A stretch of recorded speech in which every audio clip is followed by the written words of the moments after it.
So here are my old tools from Micro, and now I have changed to these guys. YATO.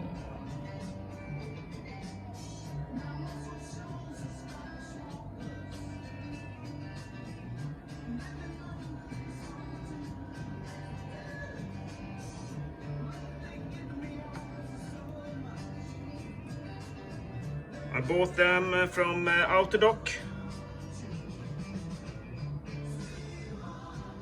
Looks really good.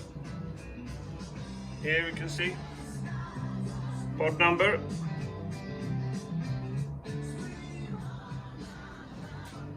Yeah.